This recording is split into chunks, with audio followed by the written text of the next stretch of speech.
This video covers how to fix blue screen of death issues on the Samsung Galaxy Book5 Ultra.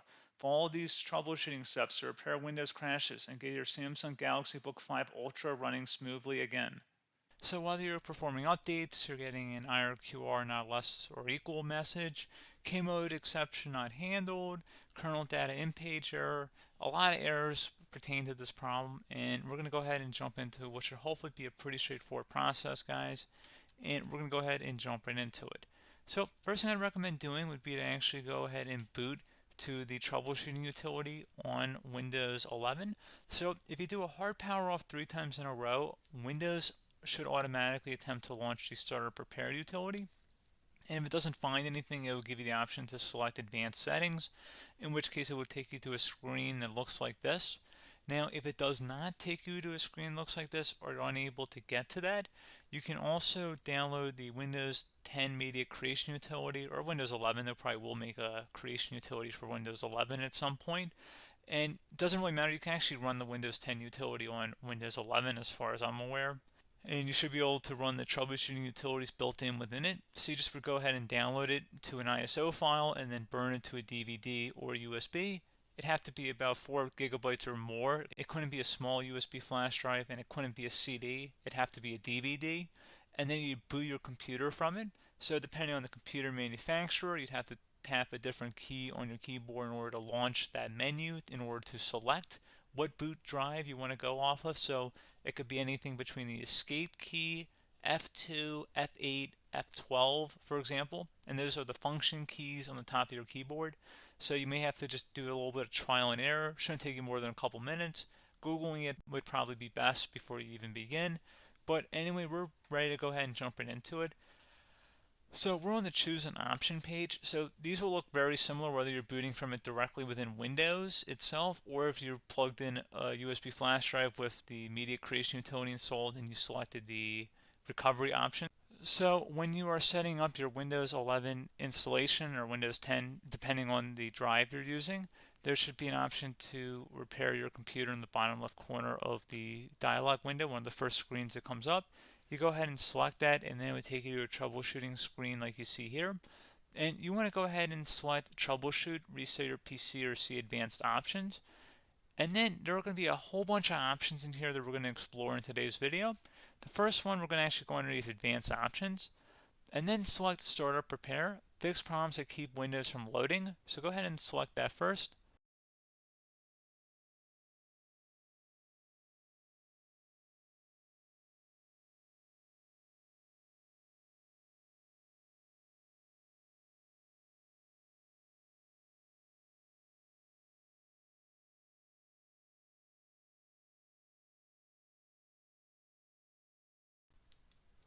Okay, so you can see it could not repair our PC.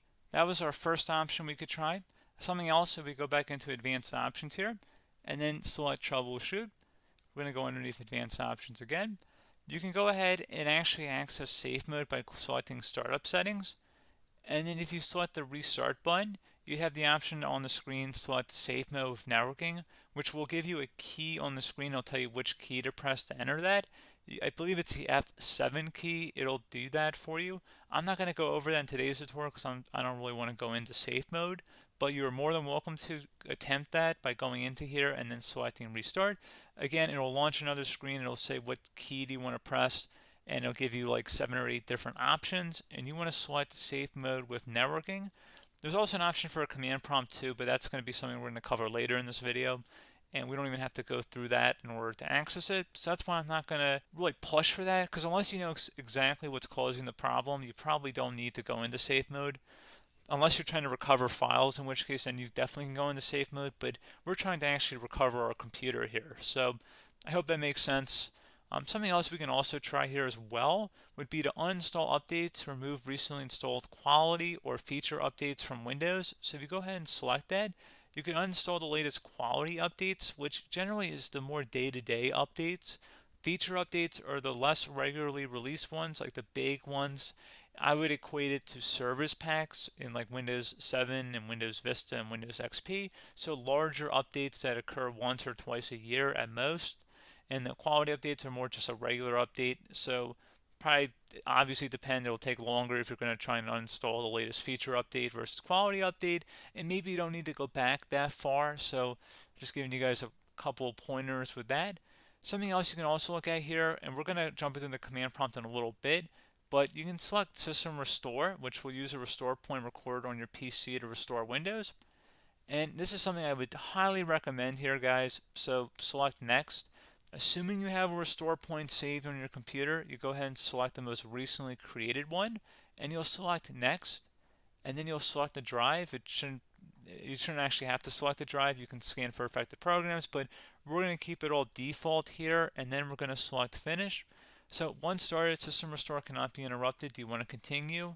I think we're going to select yes. I don't think we have anything better to do on our computer right now, so just give it a moment here to initialize. It will take a couple minutes to run, obviously depending on how large your hard drive is and how much is saved on the System Restore point. So just give it a couple minutes here.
Okay, so you can see System Restore completed successfully.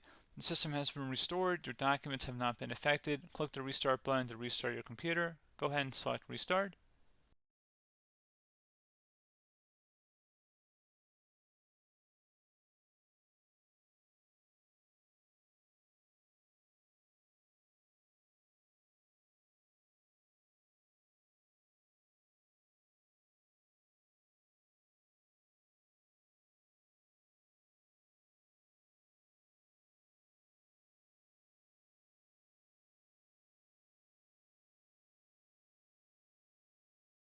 Okay, so you can see the system has been restored successfully. We're going to go over a couple different methods in addition to that if that did not work. So I'm just going to pause the video and we're going to start back on the recovery screen that we started with. Okay, so a couple other things we can try here too. If you go back into troubleshoot, you can select reset your PC, let you choose to keep or remove your personal files and then reinstalls Windows. You can select to keep my files, which will remove apps and settings but keeps your personal files. You can also select remove everything, which will remove all of your personal files, apps, and settings. So this is more of a factory reset, the second option here. First option, it should not delete all of your personal files. However, it will pretty much clear most of your programs, and keep in mind, there's no guarantee that your information, number one, is even still available and easily recoverable on your computer to the point that you actually would be able to recover anything. And the second point is that there's always a chance that it won't actually recover and it will just do a factory reset anyway. So there's no guarantee that actually would keep your files anyway. So I would recommend trying to get a recovery tool and backing that up first before selecting it anyway.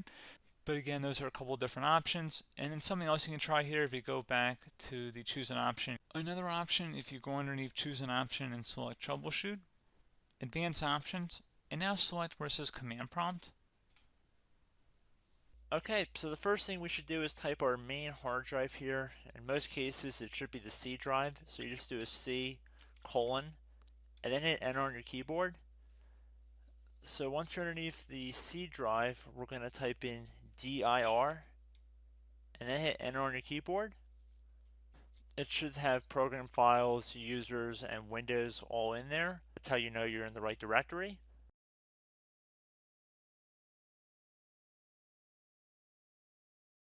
In some cases, it might be the D drive as well, so just keep that in mind.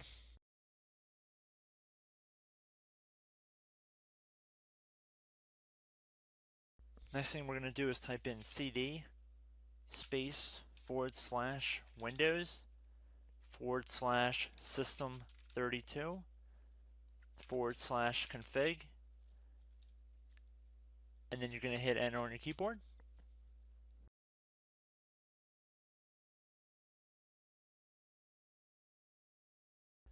So now you're going to type md space backup. If you've seen other tutorials, it might also say to put down md backup. That's because the backup name is pretty common when you want to back something up. So you can name this whatever you want, doesn't have to be backup. So if you've already made a backup folder in the past, you could do backup 1, for example. So once you're done setting the name you want the backup to be called, hit enter on your keyboard again.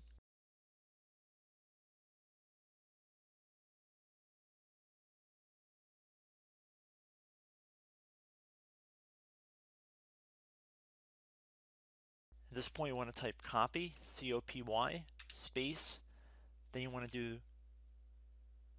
the star symbol above the 8 key, then do a period or a dot, whatever you want to call it, then another star sign, and then another space, and then type backup, and then hit enter on your keyboard.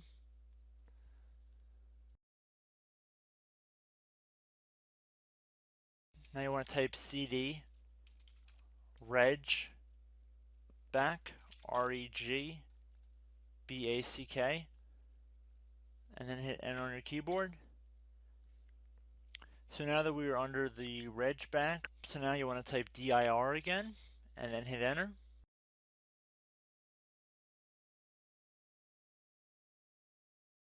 So now at this point we're going to type copy again. So copy, space, star sign,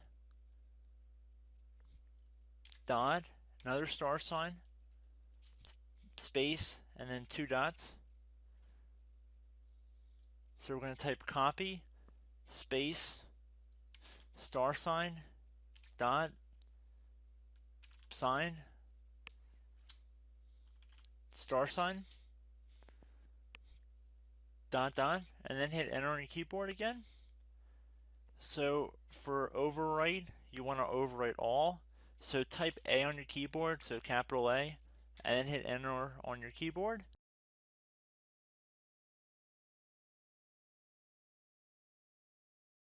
So at this point you should be good to go. You can close out of the command prompt window, and if you accidentally continue to Windows 10 you should be all set. So I hope one of these 3 or 4 different methods we went through in this tutorial helped you guys out. Again, I'm not sure if you guys heard me earlier, but try to go back into your safe mode if possible and uninstall any programs you know might be conflicting with the Windows startup if you can get into safe mode. So just keep that in mind. Something very simple like that could be blocking up everything. So again, I hope this tutorial helped you guys out, and I will catch you in the next tutorial. Goodbye.